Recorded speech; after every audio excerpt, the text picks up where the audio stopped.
السلام علیکم ورحمۃ اللہ وبرکاتہ۔ دوستو، میں محمد نوشاد قاسمی آپ لوگوں سے کچھ باتیں کرنے آیا ہوں ایک واقعے کی روشنی میں کہ آج ہمیں علماء بزرگان دین نصیحتیں کرتے ہیں تو ہم مانتے نہیں ہیں۔ کل کو ایسا ہوگا کہ خدا مانے گا، ہم تو ماننے کے لیے تیار رہیں گے۔ ایک واقعہ لکھا ہے کہ ایک بازار میں ایک بزرگ بیٹھے ہوئے تھے، تو دوسرے بزرگ کا گزر ہوا تو کہا کہ آپ تو بازار آتے نہیں ہیں، یہاں کیا کر رہے ہیں؟ تو وہ بزرگ کہنے لگے کہ میں اللہ اور بندوں کے درمیان سمجھوتا کروا رہا ہوں۔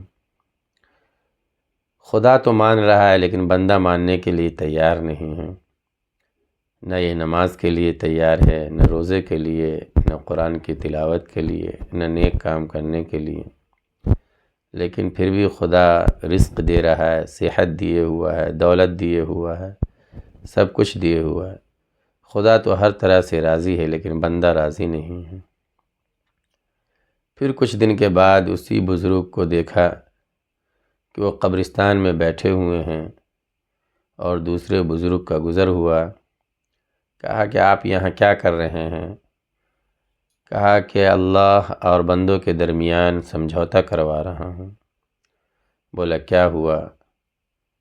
کیا طے ہوا؟ کہا کہ ابھی بندہ تو ہر طرح سے ماننے کے لیے تیار ہے اور مان گیا ہے، لیکن اللہ نہیں مان رہا ہے۔ بندہ کو جس کروٹ لٹایا جا رہا ہے لیٹ رہا ہے، اور جیسے بیٹھایا جا رہا ہے بیٹھ رہا ہے، اور جیسے کھڑا کرایا جا رہا ہے کھڑا ہو رہا ہے، لیکن اللہ تعالیٰ نہیں مان رہے ہیں۔ بزرگ نے کہا کہ کیا سبق دینا چاہتے دنیا کو؟ کہا کہ اس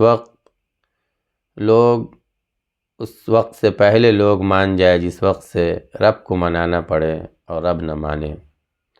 ابھی بندہ کے لیے دروازہ کھلا ہوا ہے، بندہ جس طرح سے چاہے گا اپنے رب کو منا سکتا ہے، خوش کر سکتا ہے اور راضی کر سکتا ہے۔ لیکن ایک وقت آئے گا کہ بندہ جو کر کے چلا جائے گا اس کا خمیازہ بندہ کو بھگتنا پڑے گا، اور خدا نہیں مانے گا، اور خدا اسی وقت مانے گا جب بندہ ابھی زندگی میں خدا کی مان کر کے جیے گا اور مان کر کے چلے گا۔ اس لیے ہم دنیا کو سبق دینا چاہتے ہیں کہ دنیا خدا سے راضی ہو اور خدا کو منا لے اور خدا کو راضی کر لے اور خدا کے فیصلے پہ راضی کر لے، اور جو اللہ حکم دیا ہے اس کو مان لے۔ پھر کل کو وہ بھی خوش رہے گا اور اس کا رب بھی خوش رہے گا۔